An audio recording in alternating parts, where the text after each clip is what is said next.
Hello everyone, welcome back to my channel. मेरा नाम है शौकत और आप देख रहे हैं क्रेजी हॉस्पिटैलिटी। आज हम बात करने वाले हैं आईआरसीसी के वेबिनार जो ऑर्गेनाइज़ हुआ था और उसमें क्या क्या पॉइंट्स डिस्कस हुए थे और क्या क्या इंपॉर्टेंट पॉइंट्स हैं वो मैं आज आपके साथ शेयर करने वाला हूँ। चलिए शुरू करते हैं आज की वीडियो।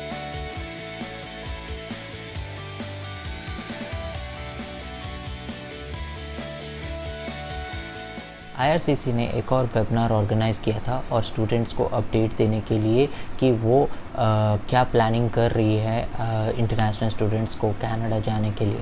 आपको मैं अपने पिछले वीडियो पे पहले ही बता दिया है कि कनाडा की तरफ से एक अपडेट आ गई थी 20 अक्टूबर से ट्रैवल रेस्ट्रिक्शंस को हटा दिया गया है इंटरनेशनल स्टूडेंट्स के लिए। जो भी स्टूडेंट के पास वीज़ाज़ अवेलेबल हैं वो ट्रैवल कर सकते हैं विदाउट एनी ऑब्स्ट्रक्शंस।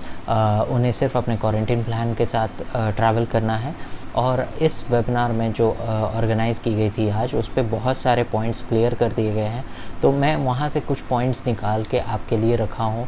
आप ऑलमोस्ट 1.5 घंटे का यदि मीटिंग देखना चाहते हैं तो मैं उसका लिंक आपको डिस्क्रिप्शन में छोड़ दूँगा। आप उस वेबिनार का जाके पूरा का पूरा देख सकते हैं, बट मैंने वहाँ से कुछ पॉइंट्स को निकाल के आपके साथ शेयर कर रहा हूँ, तो which will be very easy and crisp. तो आपको जितने ज़रूरत है उतने ही आपको पॉइंट्स सुनने के लिए मिलेंगे। एनी हाउ, जो भी चीज़ मैं अभी डिस्कस करूँगा वो सारे पॉइंट्स मैं अपने डिस्क्रिप्शन बॉक्स पे भी छोड़ दूँगा, जिससे आपको यदि कुछ भी समझने में दिक्कत आए तो आप वहाँ पे जाके पॉइंट्स को पढ़ सकते हैं और आपको कोई भी सवाल रहे तो आप मुझे उस रिलेटेड क्वेश्चन पूछ सकते हैं। मैं हो सके तो मैं अपने तरफ से पूरी की पूरी कोशिश करूँगा उस चीज़ का जवाब इमीडिएटली दूँ। नहीं हो सके तो मैं अपने रिप्रेजेंटेटिव से बात करके आपके साथ शेयर करूँगा। चलिए बात करते हैं सबसे पहले पॉइंट की, जो बहुत इम्पॉर्टेंट है। जो भी बंदे विंटर इनटेक के लिए जा रहे थे उनको बहुत क्लियरली इस वेबिनार में उन्होंने डिक्लेयर कर दिया है कि ये अब 2 स्टेज प्रोसेसेस नहीं होंगे और ये क्लियरली आपको फुल वीज़ा मिलेगा। जैसे कि मेरा जनवरी इनटेक था तो मैं वेट कर रहा था कि अपडेट क्या आने वाला है, क्या मेरा AIP के बेसिस पे आएगा या फिर मुझे पूरा वीज़ा दिया जाएगा। तो अभी इस वेबिनार में इन लोगों ने क्लियर कर दिया है कि ये पूरा का पूरा वीज़ा प्रोसेस जैसा नॉर्मल था पहले था, वही प्रोसेस के बेसिस पे आपको वीज़ा मिलेगा। ये थी एक पहली अपडेट। दूसरी अपडेट की तरफ बढ़ते हैं।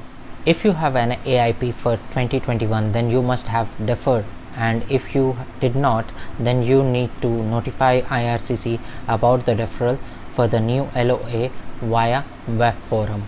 इसका मतलब ये है कि यदि आपको AIP अप्रूवल मिल चुका है और आपने अपने ऑनलाइन क्लासेस स्टार्ट नहीं किए हैं या फिर स्टार्ट करके आपको लगा कि ये ऑनलाइन में मैं नहीं कर पाऊँगा और आपने उसे डिफ़र कर लिया है नेक्स्ट सेमेस्टर के लिए, लाइक जैन इनटेक और मे इनटेक, तो आपको IRCC को अपडेट भेजना पड़ेगा, क्योंकि IRCC क्लियरली इंस्ट्रक्शन में बता दिया है कि वो जैन इनटेक को नॉर्मल प्रोसेस पे अप्लाई करेगा। तो उन्हें भी अपडेट होना चाहिए कि आपका जो वीज़ाज़ था AIP के बेसिस पे आपको मिल चुका है, तो वो उसी के बेसिस पे आगे का काम प्रोसेस करेगी। चलिए बात करते हैं अब तीसरे अपडेट की। तीसरे अपडेट के बारे में बताने से पहले मैं ये बता देना चाहता हूँ कि 20 अक्टूबर को Canada.ca के बेसिस पे DLI के कुछ लिस्ट जारी किए गए हैं। जैसे कि मैं पहले भी बता चुका हूँ अपने वीडियोज़ पे कि कनाडा की गवर्नमेंट अभी DLI कॉलेजेस और यूनिवर्सिटीज़ के साथ बात कर रही थी कि वो क्या प्लान कर रहे हैं, किस तरीके से इंटरनेशनल स्टूडेंट्स को कनाडा में लाने का कोशिश कर रहे हैं। वो लिस्ट जारी हो चुकी है। ये फर्स्ट लिस्ट है। उसके बेसिस पे बहुत सारे कॉलेजेस के लिस्ट पे नाम आ चुके हैं, इवन मेरा कॉलेज का भी नाम आ चुका है। तो ये लिस्ट के बेसिस पे आप अपना कॉलेज यदि आप चाहें तो चेक कर सकते हैं। आपको Canada.ca पे जाना है और वहाँ पे एक लिंक है, वहाँ पे क्लिक करेंगे तो आप अपने कॉलेज को वहाँ पे अपना स्टेट वाइज आप चेक कर सकते हैं कि आपका कॉलेज को अप्रूवल मिल चुका है कि नहीं। तीसरी अपडेट वो है, all the applications will be on hold if said DLI is not yet on the list Only those applications who has DLIs are on the list will be prioritized and also will be advanced to the stage 2।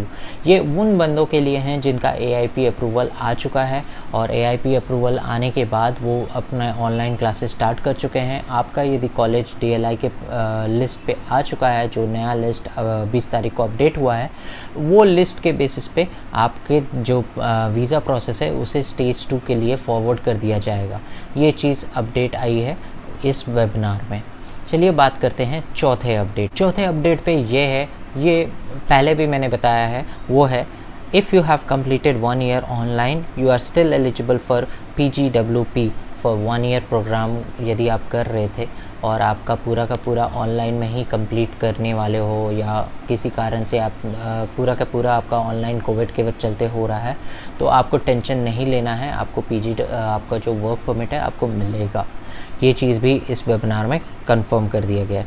5th update है, उसके लिए हम सब wait कर रहे हैं और वो इस IRCC के वेबिनार में उन्होंने ये भी क्लियर कर दिया है कि VFS ऑफिसेस के लिए बातें चल रही हैं खुलने के लिए। और ये अपडेट आया है कि VFS will be open stage wise. Delhi VFS is open for accepting passports only. तो जिन बंदों का लॉकडाउन के पहले या अप्रैल के महीने में भी वीज़ा अप्रूवल्स आ चुके हैं, उन्हें पासपोर्ट सबमिशन के लिए बता दिया गया था, but they can not submit their passports because VFS offices were close. Delhi office को ओपन कर दिया गया है और वहाँ पे पासपोर्ट सबमिशंस 1 by 1 करके चालू हो चुका है। इवन जो बंदों वो पर्सनली बंदों को ईमेल कर रहे हैं कि पासपोर्ट सबमिशन के बारे में बताने के लिए, तो उन्हीं बंदों को पासपोर्ट भेजना है सब। यदि आपके पास अभी तक ये ईमेल नहीं आया है तो आपको अभी आराम से वेट करना है। वेट करें, वो लाइन बाय लाइन आपको लिस्ट बाय लिस्ट आपको मैसेज भेजेंगे कि आपको कब सबमिट करना है। जो अगली अपडेट है वो रिगार्डिंग VFS ही है। जो बंदे अभी तक बायोमेट्रिक्स नहीं दिए हैं और जैन इनटेक या फिर मई इनटेक या फिर उनके ऑनलाइन क्लासेस स्टार्ट हो चुके हैं और वो बायोमेट्रिक्स अभी तक कंप्लीट नहीं किए हैं, उनके लिए है। VFS ऑफिस के तरफ से अभी भी डिस्कशन चल रहा है कि वो नवंबर पे कब किस डेट पे VFS ऑफिस इंडिया को खोला जाएगा और उसके बेसिस पे वो आगे का प्रोसेस बढ़ाएंगे। और उन्होंने ये भी अपडेट कर दिया है कि वो लिस्ट वाइज वो एक एक करके बायोमेट्रिक्स के लिए मैसेज भेजेंगे बंदों को जिनको कब आके अपना बायोमेट्रिक्स सबमिट करना है। तो ये एक बहुत बड़ा न्यूज़ था IRCC के तरफ से जो VFS ऑफिस के रिलेटेड है। तो और एक जो अपडेट है रिगार्डिंग VFS ऑफिस का वो ये है, बहुत लोगों ने पहले भी ये सवाल पूछा था, वो है कि वो दूसरे कंट्री पे है और किसी दूसरे कंट्री पे भी VFS ऑफिसेस खुल चुके हैं, तो क्या वो अपना बायोमेट्रिक्स वहाँ पे सबमिट कर सकते हैं कि नहीं। तो ये चीज़ भी यहाँ पे क्लियर कर दिया गया है कि वो दूसरे कंट्री पे रह के you can give biometrics in another country but you can not give biometrics at the port of entry. No bios और no visas will be issued at the port of entry.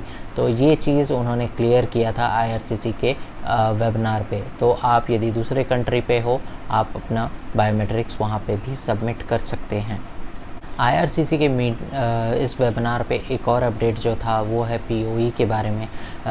जो पहले हमारे को कोई भी लेटर कॉलेज से issue करवाना पड़ता था कि आप किसी कारण से इंडिया में रह के आपका इंटरनेट इशू है, आपको इलेक्ट्रिसिटी इशू है, टाइमिंग मैच नहीं कर रहा है, ये सारी चीज़ों को लेके आपको प्रॉब्लम्स आ रही हैं और आप कोई पढ़ाई नहीं कर पा रहे हैं ऑनलाइन, तो आपको कनाडा जाना ज़रूरी है। तो ये चीज़ अभी ये लेटर आपको ज़रूरत नहीं पड़ेगा। आपके पास if you are having your LOA letter, if you are having your visa and your passport, you are all set to go. But आपको साथ ही साथ क्वारंटीन प्लान भी कैरी करना पड़ेगा और क्वारंटीन प्लान वो भी आपके कॉलेज को बताने के मतलब आपके कॉलेज का जो उन्होंने सबमिट किया है, आपको पहले अपने कॉलेज को भेजना पड़ेगा। कॉलेज एक बार चेक कर लेगा is your quarantine plan is fine और नॉट, क्योंकि उन्होंने भी एक क्वारंटीन प्लान जो IRCC को सबमिट किया है, जो कैनेडियन एम्बेसीज़ को सबमिट किया है, उसके अकॉर्डिंग होना चाहिए। तो वो भी कुछ रूल्स एंड रेगुलेशंस है, वो अभी तक आपको अपने कॉलेज पे कांटेक्ट करना पड़ेगा, वो आपको अपडेट कर देंगे। तो ये चीज़ें इम्पॉर्टेंट है। Last and the final update from this meeting वो है DLI list will be updated every 2 weeks. तो बहुत कॉलेजेस के नाम अभी तक इस लिस्ट पे नहीं आए हैं, तो आप घबराएं नहीं। IRCC is working out with them. Might भी कुछ कारण से उन्होंने जो भी उनके रूल्स रेगुलेशंस जो कैनेडियन एम्बेसी, कैनेडियन गवर्नमेंट के तरफ से दिया गया था, वो फॉलो नहीं कर पाए होंगे। तो वो they will make the changes, they will resubmit it and their list, वो नया लिस्ट आ जाएगा 2 हफ्ते के अंदर अंदर। Might be it can come in 1 week also, but ये डेडलाइन दिया गया है 2 हफ्तों के अंदर अंदर नया लिस्ट 2 विल बी देयर। तो ये बहुत बड़ी अपडेट थी IRCC के तरफ से। तो होपफुली आप सबको अभी हमें सभी को एक गुड न्यूज़ आने के चांसेस हैं। तो आप जो भी इंडिया में बैठ के वेट कर रहे हैं कनाडा जाने के लिए, तो ये एक बहुत बड़ा न्यूज़ था। आपको यदि ये वीडियो अच्छा लगा हो तो प्लीज़ जाएं और वीडियो को लाइक करें। आप चैनल पर नए हैं तो चैनल को सब्सक्राइब करें। और आपको कोई भी सवाल हो तो आप मुझे कमेंट या फिर आप मुझे इंस्टाग्राम पे पिन कर सकते हैं। बेसिकली मेरे चैनल पे आपको वीडियोस मिलते हैं हॉस्पिटैलिटी रिलेटेड और ख़ुद के travel videos as well as IRCC के अपडेट्स और कनाडा एजुकेशन के वीज़ाज़ के प्रोसेस के बारे में। Till then, stay safe and thank you very much and namaste.